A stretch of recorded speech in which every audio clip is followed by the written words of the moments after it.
Praise the lord. Crisp બાલભાઈએ તથા બહેનો, દિવ્ય અને દિવ્ય સંદેશમાં તમારું સ્વાગત છે. નવેમ્બર 27મી તારીખ. આ સંદેશ આપણા સૌ માટે, તમારા કુટુંબ માટે વિશે પ્રાર્થના કરું છું. શાસ્ત્ર પાઠ સાંભળીએ. તમારા બાઇબલ લઈ લો. લુકનો ગ્રંથ 21મો અધ્યાય 20થી 28મી કલમ સુધી. ઈસુએ કહ્યું, જ્યારે યરુશલેમને લશ્કરોથી ઘેરાયેલું જુઓ ત્યારે સમજી લેજો કે એનો વિનાશ આવી પહોંચ્યો છે. ત્યારે જેઓ યહૂદિયામાં હોય તેમણે ડુંગરો ઉપર નાસી જવું, જેઓ શહેરમાં હોય તેમણે ત્યાંથી ચાલ્યા જવું, જેઓ શહેરની બહાર હોય તેમણે અંદર ન આવવું, કારણ એ સજાનો કાળ હશે જ્યારે જે કંઈ લખેલું છે તે બધું સાચું પડવાનું છે. એ દિવસોમાં જે સ્ત્રીઓ સગર્ભ હશે અથવા જેમને દાવણા બાળકો હશે તેમની કેવી દુર્દશા થશે, કારણ આ ભૂમિ ઉપર ભારે આફત આવી પડશે અને આ પ્રજા ઉપર કોપ ઉતરશે. લોકો તલવારની ધારે ઢળી પડશે અને તેમને બંદીવાન બનાવીને દેશ દેશમાં લઈ જશે, અને વિધર્મીઓ તેમનો કાળ પૂરો થતાં સુધી યરુશલેમને પગ તળે રોળી નાખશે. સૂર્ય, ચંદ્ર અને તારાઓમાં એધાણી દેખાશે અને તોફાને ચડેલા સમુદ્રની ગર્જના પૃથ્વીના પ્રજાઓ ધીકમૂઠ અને આકુળ વ્યાકુળ બની જશે.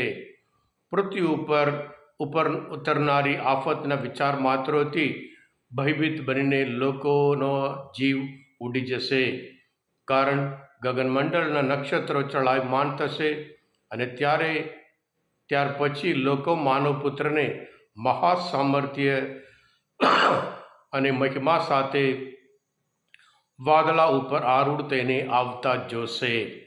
જ્યારે આ બધું બનવા માંડે ત્યારે ઠઠાર ઊભા રહી માથું ઊંચી રાખજો, કારણ તમારી મુક્તિ નજીક આવી છે. આ પ્રભુની વાણી છે, તે આપનો આધાર છે.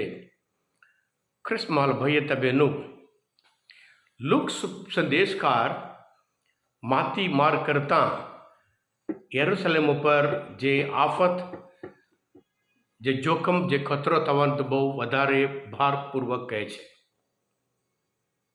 કારણ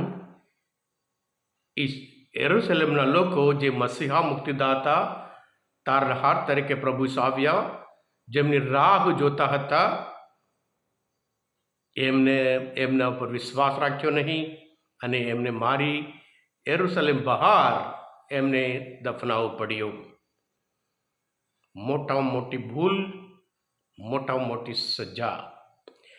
જોસેફસ કરીને એક ઇતિહાસ કે લેખક છે, હિસ્ટોરિયન કહેવાય, એ કહે છે 10 લાખથી વધારે લોકોને મારી નાખવામાં આવ્યા અને લાખથી વધારે લોકોને ખેદી તરીકે લઈ જવામાં આવ્યા હતા.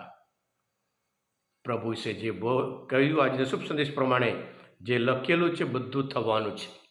ભવિષ્યમાં જે થવાનું છે પ્રભુએ કહ્યું હતું એ પ્રમાણે જ બધું બન્યું હતું. 70મા વર્ષમાં આ બધું યરુશલેમને નાશ કરવામાં આવ્યો હતો. લુક 80 કે 90ની આસપાસ આ શુભ સંદેશ લખે છે.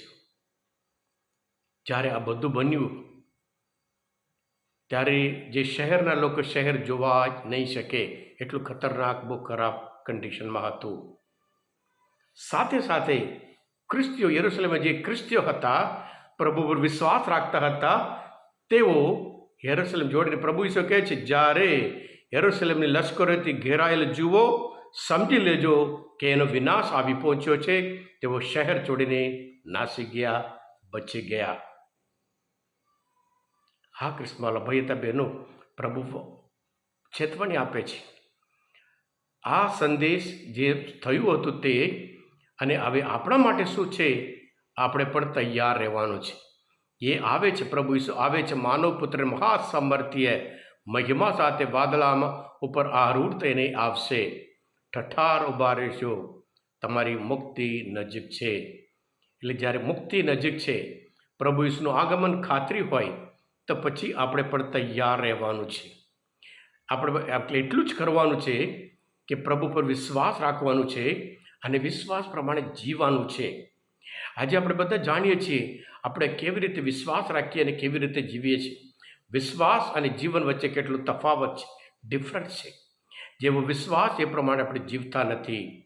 એટલે આ અંતિમ સમય વિશે પણ તિમોથીના પત્ર પર 3 અધ્યાયમાં, 2 તિમોથી ઉપર 3 અધ્યાયમાં અંતિમ કાળની એદાણી બહુ સુંદર રીતે જરૂર વાંચો. તું એટલું સમજી લેજે, પૌલ કહે છે, છેવટના દિવસોમાં સમય પૂરો ખપરો આવવાનો છે. માણસો સ્વાર્થી અને દ્રવ્યના લોભી બની જશે.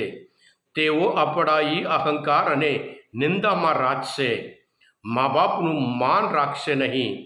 કૃતજ્ઞાની, નાસ્તિકતા, માયા મમતા વગરના આ થશે.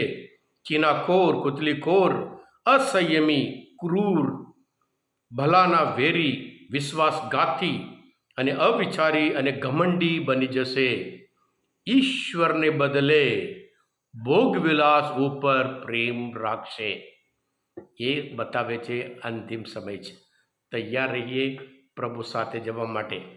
પ્રભુ કહે છે, માથું ઊંચું રાખો, તમારી મુક્તિ નજીક છે. હા કૃષ્ણવાલા ભાઈ હતા બહેનો, આજના મનચંદર શાસ્ત્ર પર સમજવા માટે, પ્રભુશ્રીને ઓળખવા માટે, પ્રભુશ્રી કહ્યું એક વખત બન્યું છે અને છેલ્લું એમનું આવવાનું પણ એ બનવાનું છે. એની હેદાણી કે તિમોથી ઉપર 3 અધ્યાયમાં પૌલ લખે છે.